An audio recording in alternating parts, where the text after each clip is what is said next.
এই যে তোমার বাবা মা, যারা কিনা তোমাকে নিয়ে স্বপ্ন দেখে, যারা কিনা তোমাকে, তুমি সফল হবা এই চিন্তা ভাবনা করে প্রতিদিন তারা হচ্ছে যে জীবন দুনিয়ার সাথে সংগ্রাম করে তোমার সমস্ত প্রয়োজন মেটাচ্ছে, তাদের কথা কি একবারও ভাবছ?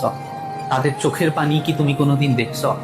তোমার মা, তুমি ব্যর্থ হলে আড়ালে যে তোমার মায়ের চোখের পানি পড়ে, তোমার জন্য যে তোমার বাবার চোখের পানি পড়ে, এই জিনিসটা কি কখনো দেখছো? এই জিনিসটা কি কখনো তুমি উপলব্ধি করছো? এই জিনিসটা যদি তুমি উপলব্ধি করো, তাহলে আজকেই তুমি পড়ার টেবিলে বসবা।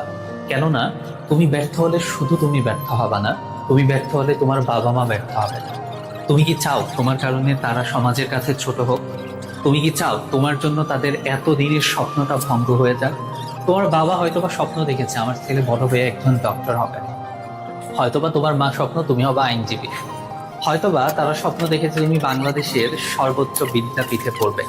কিন্তু শুধুমাত্র তোমার অবহেলার কারণে এই লোকগুলোর স্বপ্ন তুমি ভেঙে দিও না।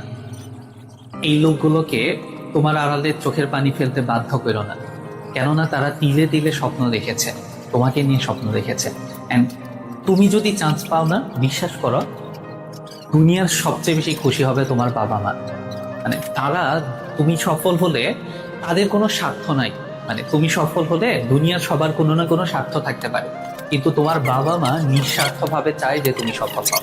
যেই দিন তোমার বিশ্ববিদ্যালয় ভর্তি পরীক্ষার রেজাল্ট দিবে, ওই দিন তুমি সার্থক হওয়ার পরে তোমার বাবা মার যে খুশি, এটা তুমি আসলে দেখলে পরে বুঝবা যে তারা কতটা খুশি হয়।